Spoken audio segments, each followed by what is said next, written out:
Sam Lodha ने सचिन पायलट के बंगले का इशू उठाया है कि वो मुख्यमंत्री नहीं रहे तो उन्हें बंगला खाली करना चाहिए। इसके अलावा और भी बातें कहीं पीतल के गेट से एंट्री वाली बात है। तो ये छोटी छोटी बातें कैसे सामने आ रही है सर?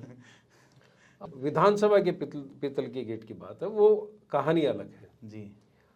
दरअसल जिससे विधानसभा अध्यक्ष जाते हैं, पूर्वी ये उत्तरी द्वार की बात है। जी जी। उत्तरी द्वार जो है वो मुख्य दरवाजा है विधानसभा जी। वहां से अध्यक्ष जाते हैं जी। मुख्य सदन के नेता जाते हैं, या राज्यपाल की एंट्री होती है। और राज्यपाल की एंट्री होती है, राज्यपाल अभिभाषण के वक्त जाते हैं। जी जी। उसको लेकर के फीडबैक पायलट के पास में ये था कि उप मुख्यमंत्री वहां से जाते रहे। जी। और जब वो पहली बार वहां पे गए विधानसभा में, जी। तो उस रास्ते से गए वो, और उसको लेकर के बड़ा विवाद हुआ। उनको ये कहा जाता रहा कि कमला और बैरवा जो थे उप मुख्यमंत्री, जब ये जानकारी हासिल की गई, जी, मुख्यमंत्री का ऐतराज ये था कि उप मुख्यमंत्री इस रास्ते से क्यों आए। जी। ये विवाद जो है आज जो खड़ा हो रहा है, उसके विवाद की अगर जड़ें आप तलाशेंगे तो विवाद बहुत पुराना है। अच्छा अच्छा। गहलोत कभी भी पायलट को नहीं देखना चाहते। जी। पायलट को लेकर के उनकी भाषा का स्तर होता है, वो अपने आप में देखने लायक होता है। जी। और पायलट भी कहीं न कहीं जब प्रदेशाध्यक्ष थे तो गहलोत को लगातार लगता रहा कि उनको इग्नोर किया जा रहा है, उनको साइडलाइन किया जा रहा है। जी। तो पहला विवाद इनका हुआ उप मुख्यमंत्री की शपथ से। जी।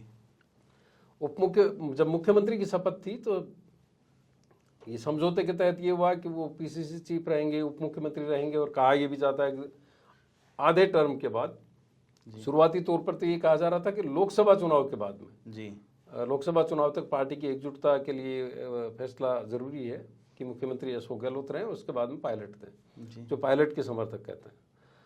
तो उस वक्त उप मुख्यमंत्री की शपथ को लेकर के विवाद खड़ा हुआ। जी।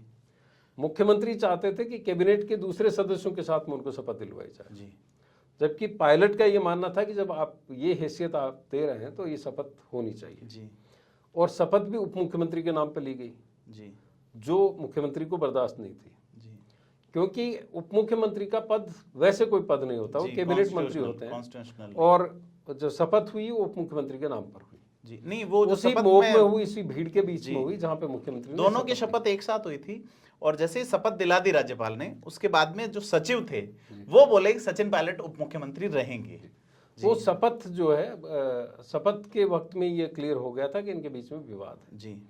उसके बाद जब वो विधानसभा में पहुंचे, तो विधानसभा में पहुंचने के बाद उत्तरी द्वार को लेकर के विवाद हुआ।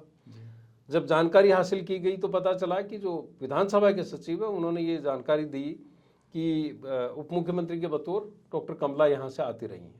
बनवारीलाल बेरवा और कमला जी जो है वो मुख्यमंत्री हुआ करते थे। तो उस बात पर पूरी तरह से राख डालने की कोशिश हुई और ये संदेश किया गया कि आप यहाँ से नहीं आएंगे। जी। मुख्यमंत्री का एक निर्णय था, और उसके बाद में पूर्वी द्वार से इनका दूसरे रास्ते से आना शुरू हुआ। जी। लेकिन उसी वक्त एक कहानी इस तरह की भी सामने आई, जिसके बारे में मुझे लगता है कि विधानसभा सचिवालय ज़्यादा बेहतर तरीके से बता सकता है। लेकिन जिन कांस्टेबल्स ने अलाउ किया था, जी, उनके ऊपर भी कहते हैं कि उनको भी बड़ी नाराजगी का सामना करना पड़ा कि आपने सचिन पायलट जो उप मुख्यमंत्री, उनको वहाँ जाने से क्यों नहीं रोका। जी। प्रोटोकॉल के लिहाज से वो रोक नहीं पा रहे थे। तो इस तरह के कई विवाद होते रहे। जी।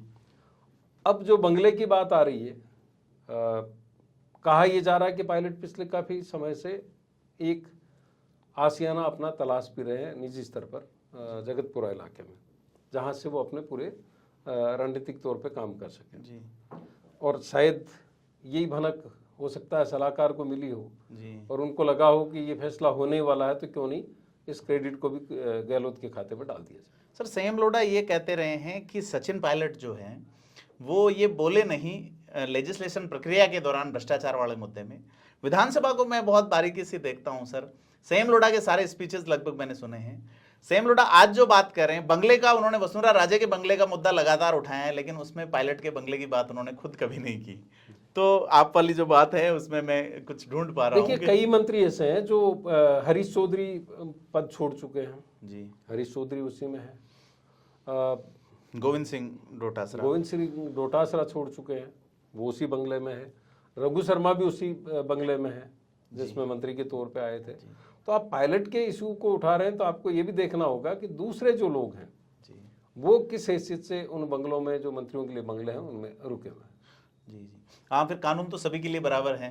तो सर इस मुद्दे को अपन यहीं छोड़ते हैं। वसुंधरा जी वाले मुद्दे पर बात जब गहलोत ने कही थी, वो भी गौर करने लायक है। उन्होंने कहा कि सीनियरिटी और उनके जो पॉलिटिकल जो बैकग्राउंड है उसको देखते हुए ये फैसला लिया गया। एक्स सीएम के नाते भैरव सिंह शेखावत वाला बंगले का उदाहरण भी उन्होंने दिया कि एक्स सीएम जो भी है उनको। तमाम मुद्दों पे बात हुई आज श्रीपाल सत्तावत जी से। धारा प्रवाह कार्यक्रम को देखने के लिए सब्सक्राइब करें थिंक 360 को।